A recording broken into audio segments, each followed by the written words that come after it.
नरेंद्र मोदी जो तीसरी बार भारत के पीएम बनते हैं, उनकी सरकार अभी अगले 7 दिनों में गिरने वाली है। मोदी जी अपना चेहरा इस देश को नहीं दिखा पाएंगे। सिर्फ एक स्टेट के इलेक्शन से ये पॉसिबल है, तो मुख्यमंत्री इतना बार पलटी मारे, लेकिन ये कैसे होगा? कैसे एक्चुअली में मोदी गवर्नमेंट सिर्फ 7 दिन की बची है। आज मैं आपको अंदर की बात बताने वाला हूं, तो चलिए आज एक बार फिर से आप और हम शुरू से शुरू करते हैं।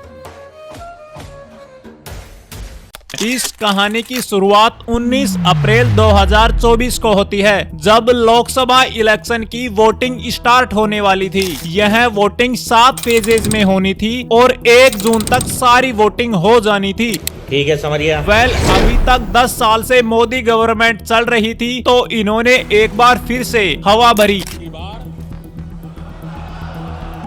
अब देखिए, गवर्नमेंट का असली काम यही होता है कि वो अपनी पार्टी की हवा भरें कि वो जीतने वाले हैं, ताकि सारे लोग उनको वोट देने लग जाएं और उनकी पार्टी एक्चुअली में जीत जाए। पर दिक्कत वाली बात तब होती है क्या हुई? जब ये बिकी हुई मीडिया भी 400 पार का एग्जिट पोल दिखाने लग जाती है। एग्जिट पोल में 400 के पार सीट दिखाने का मतलब था, अब इससे एक्चुअली में सबको लगने लग गया था कि मोदी गवर्नमेंट 400 पार सीट इस बार ले जाने वाली है। बट फाइनली 4 जून का दिन आता है। 4 जून 2024 को इलेक्शन का रिजल्ट आता है और रिजल्ट में पता चलता है कि बीजेपी को सिर्फ 240 सीट मिली है और कांग्रेस को 99। बस हवा निकल गई। लेकिन अब एक नई प्रॉब्लम खड़ी हो गई थी। क्या हुई? क्योंकि ना बीजेपी ने अब सरकार बनाई थी, ना कांग्रेस ने सरकार बनाई थी। दोनों को पूर्ण बहुमत मिला ही नहीं था। भारी मिस्टेक हो गया सर। अब इस पॉइंट पर कांग्रेस या बीजेपी में से कोई भी सरकार बना सकता था, जिसके साथ छोटी छोटी पार्टीज मिल जाती, वही गवर्नमेंट बना ले जाता। रुको जरा, सबर करो। और बाद में सबको पता लगता है कि बीजेपी के साथ नीतीश कुमार मिलने वाले हैं, मतलब ये अपनी 12 सीट बीजेपी के साथ जोड़ने वाले हैं। और जब नीतीश कुमार बीजेपी के साथ मिलते हैं, तो चंद्रबाबू नायडू भी अपनी 16 सीट के साथ बीजेपी के साथ जुड़ जाते हैं। और ऐसे ही छोटी छोटी पार्टीज बीजेपी के साथ जुड़ जाती हैं और मिला जुलाकर बीजेपी के पास टोटल 293 सीट्स हो जाती हैं। क्या बात है सर, क्या बात है सर। और फाइनली तीसरी बार मोदी गवर्नमेंट एक बार फिर से रूल करने आती है। Narendra Modi has taken the oath of office and has been sworn in for a 3rd term as India's Prime Minister. But सबके दिमाग में यही सवाल था कि नीतीश कुमार मोदी जी के साथ क्यों मिल गए, क्योंकि नीतीश कुमार तो राहुल गांधी के साथ अगर मिलते तो राहुल गांधी उनको पीएम बना सकते थे। बात तो सही है। तो एक्चुअली में बात क्या थी, मैं आपको बताता हूँ कि 2020 के अंदर जब बिहार में इलेक्शन हुए थे, तो नीतीश कुमार को सीट मिली थी 43 और उसी सेम इलेक्शन में बीजेपी को 74 सीट मिली थी। तो वहाँ पे नीतीश कुमार ने बीजेपी से सहायता मांगी और दोनों ने मिलकर गवर्नमेंट बनाई। ठीक है, समझिए। इसीलिए जब 2024 के इलेक्शन हो रहे थे, तो उसी पर्टिकुलर टाइम पर बिहार के चीफ मिनिस्टर कौन थे? नीतीश कुमार। तो नीतीश कुमार जो बिहार के सीएम बने हुए हैं बीजेपी के कारण, तो वो पीएम की कुर्सी पर क्यों आना चाहेंगे? वो बीजेपी को क्यों छोड़ेंगे? सीधी सीधी बात ये है कि नीतीश कुमार बिहार में सीएम थे बीजेपी के अलायंस के कारण, इसीलिए उन्होंने सेंटर में बीजेपी का साथ दे दिया।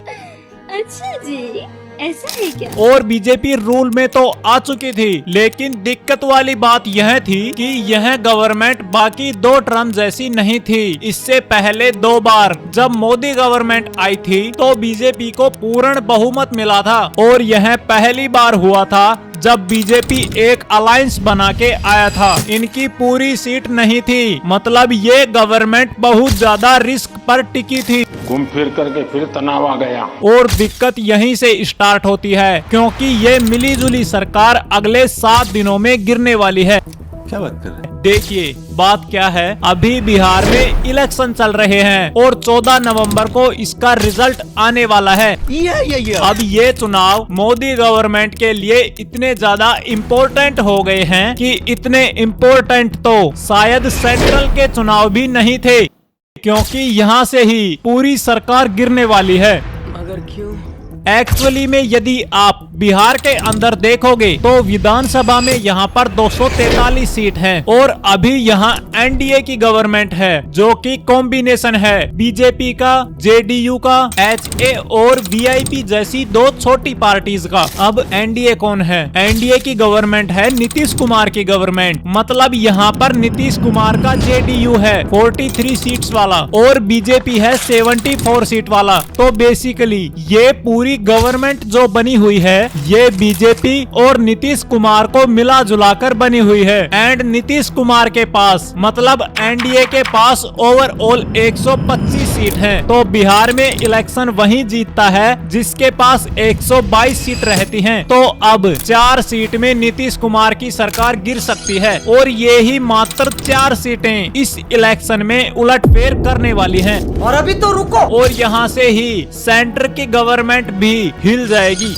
के बाद नरेंद्र मोदी जी अपना चेहरा इस देश को नहीं दिखा पाएंगे। एक्चुअली में बात क्या है कि बिहार के अंदर लार्जेस्ट पार्टी जो है वो तेजस्वी यादव की है, जिनको 2020 के इलेक्शन में 75 सीट मिली थी। इनको 2015 में भी 80 सीट मिली थी। मतलब ये लगातार सबसे ज्यादा सीट लेकर आते हैं। इनके आसपास भी कोई नहीं रहता। इनके साथ राहुल गांधी की कांग्रेस है, जिनको नई सीट मिलती है 2020 के अंदर और ये बिहार में महागठबंधन बनाते हैं। अब इनके पास टोटल मिला जुलाकर 110 सीट है। पूरा परिवार डरा हुआ यार, मौत से किसको डर नहीं लगता। अब देखिए कमाल की बात क्या है कि 2015 के अंदर बीजेपी को बिहार में सिर्फ 53 सीट मिली थी और 2015 में ही कांग्रेस को बिहार में 27 सीट मिली थी। मतलब कि कांग्रेस काफी अच्छा कर रही थी बिहार के अंदर। बट 2019 में सेंट्रल इलेक्शन तब हुए तो यहाँ पे मोदी गवर्नमेंट को 303 सीट मिलती हैं सेंटर के अंदर और ये इतनी ज्यादा थी कि राहुल गांधी उसके बाद डिसअपेयर्ड हो जाते हैं और ये कांग्रेस की लीडरशिप छोड़कर चले जाते हैं। बाद में जब 2020 में बिहार के इलेक्शन हुए तो बिहार में सेंटर का इतना ज्यादा इम्पैक्ट पड़ा कि बिहार के अंदर 2020 में मोदी गवर्नमेंट को 53 सीट नहीं बल्कि 74 सीट मिल गई। एकदम बलंडर हो गया। और इसी सेम टाइम पर कांग्रेस को 27 नहीं बल्कि 19 सीट मिलती हैं। मतलब मोदी गवर्नमेंट की 21 सीट बढ़ी और कांग्रेस की यहाँ से 8 सीट कम हो गई। और कांग्रेस जो है 2019 में सेंटर से लेकर स्टेट तक हर जगह पर कोलैप्स कर चुके थे। लेकिन अब रागा दोबारा से मैदान में आ चुका था, क्योंकि कांग्रेस ने 2024 में अपना कमबैक किया। एक ऐसा कमबैक किया जहां पे इनको डबल सीट मिलती हैं। 2019 के कंपैरिजन में 2024 के सेंट्रल इलेक्शन में कांग्रेस को 99 सीट मिल जाती हैं, क्योंकि इन्होंने भारत जोड़ो यात्रा की थी जिससे इनको 99 सीट मिल गई। और अभी बिहार में इलेक्शन चल रहे हैं और इस बार तो इन्होंने वोट चोरी का खुलासा किया है। और इस बार का ये मुद्दा एक्चुअली में इतना बड़ा है, बिहार की गवर्नमेंट गिरने वाली है। अच्छा जी। मतलब कि 2024 में जैसे सेंटर के अंदर कांग्रेस की सीट बढ़ी है, वैसे ही कांग्रेस की सीट अगर बिहार में भी बढ़ जाती है, साथ में बीजेपी की सीट जैसे सेंटर में घटी थी वैसे ही बिहार में अगर बीजेपी की सीट घट जाती है, तो इसके बाद ज्यादा सीट ज्यादा बहुमत किसके पास होने वाला है? यह होने वाला है महागठबंधन के पास। अब ये सारी चीजें आपको मजाक लग रही होंगी कि भाई ऐसा नहीं हो सकता, बट ये एक्चुअली में नीतीश कुमार को सीरियसली लग रहा है। और इतना पैसा डालने के बाद एक्चुअली में पूरी गवर्नमेंट गरीब हो जाएगी। इनके पास इतने ज्यादा फंड ही नहीं हैं, बट ये इसके बाद भी इतना ज्यादा पैसा क्यों डालने वाले हैं? ये इसीलिए डालने वाले हैं क्योंकि इनको लग रहा है बस कैसे भी करके चुनाव जीत जाएं, उसके बाद तो नहीं भी डालेंगे तो भी चलेगा। और अभी तो रुको। विधानसभा चुनाव से पहले नीतीश कुमार की सरकार ने महिलाओं के तो नीतीश कुमार को लग रहा है कि उनकी सरकार गिरने वाली है। नहीं, तू समझा नहीं। देखो मैं समझाता हूँ। नरेंद्र मोदी के पास अभी 293 सीट हैं और उनकी गवर्नमेंट अभी सेंटर में है। अब अगर बिहार में महागठबंधन की सरकार जीत जाती है, मतलब नीतीश कुमार हार जाते हैं, तो नीतीश कुमार बीजेपी को छोड़कर महागठबंधन में मिल जाएंगे। मगर क्यों? ये राहुल गांधी से बोलेंगे कि एक बार फिर से आप मुझे बिहार का सीएम बना दो, मैं आपके साथ मिलने जा रहा हूँ। और राहुल गांधी नीतीश कुमार को बिना किसी सवाल जवाब के एक बार फिर से बिहार का सीएम बना देंगे। अब अगर राहुल गांधी इनको बिहार का सीएम बना देंगे तो ये इनसे कहेंगे कि हमने आपको सीएम बनाया है, तो अब आप सेंटर की 12 सीटें हमें दे दो। वेल, नीतीश कुमार काफी आसानी से अपनी 12 सीटें मोदी गवर्नमेंट से खींच के कांग्रेस गवर्नमेंट को सौंप देंगे। तो इस कंडीशन में आप लोग कहेंगे अगर यहाँ पे नीतीश कुमार अगेन सीएम बन जाएंगे तो तेजस्वी यादव राहुल गांधी के साथ क्यों रहेंगे? जब तेजस्वी यादव के पास सबसे ज्यादा सीट है तो वो राहुल गांधी के पास रहेंगे ही क्यों, जब उनको सीएम नहीं बनाया जा रहा है?